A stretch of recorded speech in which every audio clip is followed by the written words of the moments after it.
बच्चों, मेरी कहानी चैनल पर आपका स्वागत है। आप सब कैसे हैं?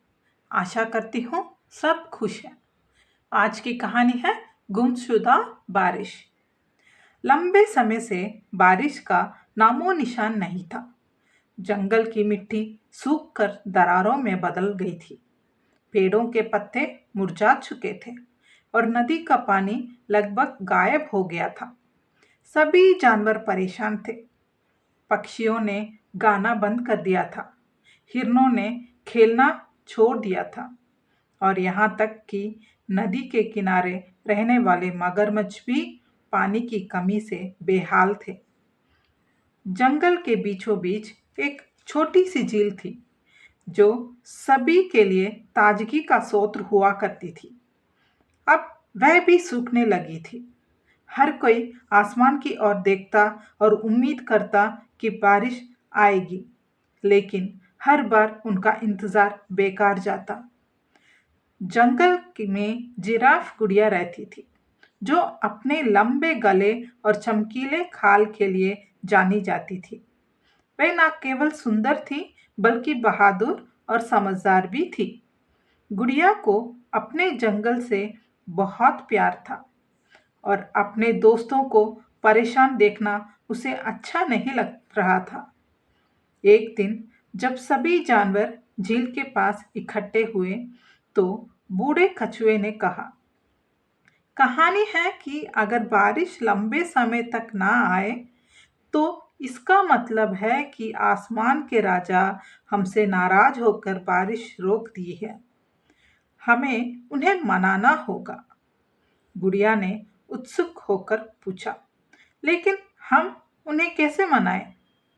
कछुआ धीरे से बोला, आसमान के राजा तक पहुंचने का रास्ता केवल वही जान सकता है जो उनकी पहेली का हल कर सके। यह पहेली बहुत कठिन होगा।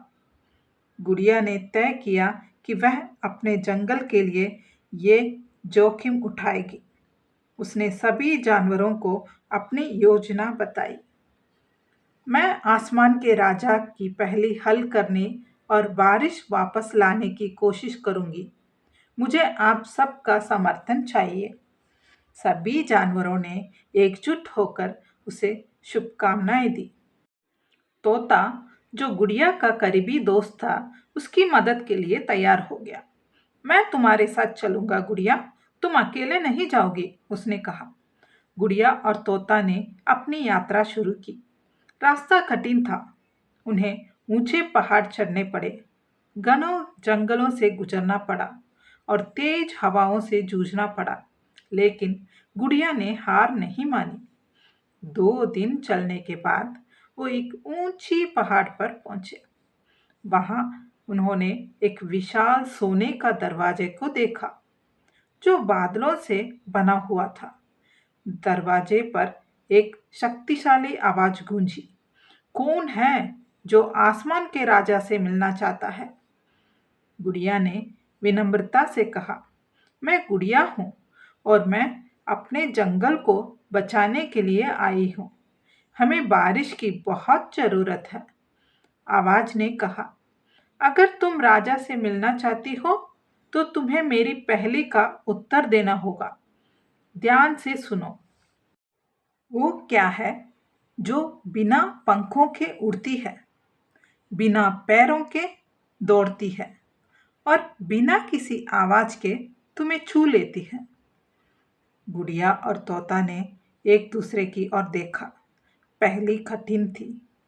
तोता ने कई उत्तर सुझाव पे दिया, लेकिन कोई भी सही नहीं लग रहा था। गुड़िया ने गहराई से सोचा। वह आसमान की ओर देख रही थी और तभी उसे एहसास हुआ कि जवाब उसके चारों ओर था।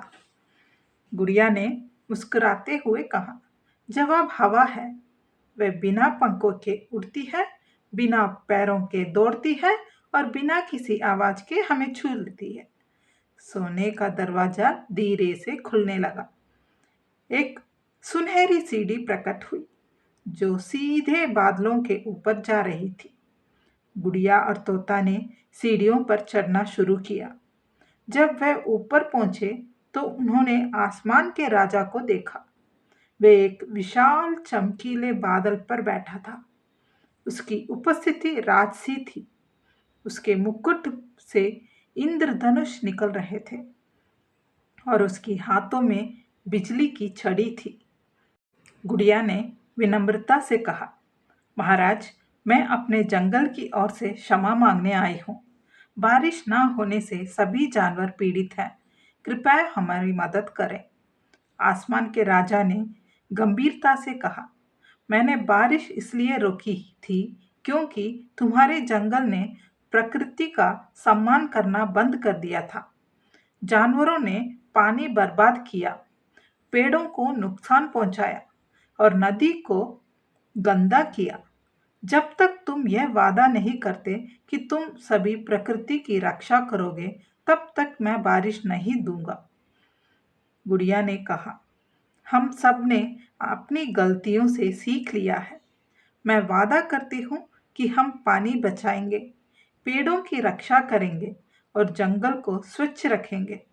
कृपया हमें एक मौका दें।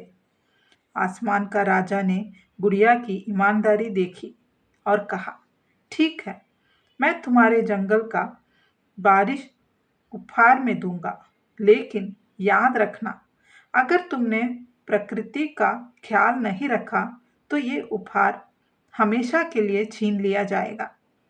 गुड़िया और तोता खुशी खुशी वापस जंगल लौटे। जैसे ही वह पहुंचे, आसमान में काले बादल छा गए। तेज हवाएं के साथ बारिश शुरू हो गई। पूरी धरती खुश हो उठी। नदी फिर से भरने लगी। पेड़ में नई पत्तियां उगने लगी और जानवरों ने राहत की सांस ली। सभी जानवर गुड़िया को चारों ओर इकट्ठे हुए और उसकी बहादुरी की सराहना की। बूढ़े कछुए ने कहा, हम सबको गुड़िया से सीखना चाहिए। हमें हमेशा प्रकृति का सम्मान करना चाहिए। गुड़िया की समझदारी और बहादुरी ने पूरे जंगल को बचा लिया। लेकिन सबसे महत्वपूर्ण बात यह थी कि सापी ने सीखा कि प्रकृति का सम्मान करना कितना जरूरी है। बारिश लौट आई थी, लेकिन यह उनकी जिम्मेदारी थी कि वह इसे बनाए रखें। प्रकृति की देखभाल करना हमारी जिम्मेदारी है। जब हम प्रकृति का सम्मान करते हैं तो वो हमें खुशहाली देती है। बच्चों, अगली कहानी पर फिर मिलेंगे। तब तक के लिए खुश रहो और खुशी बांटो।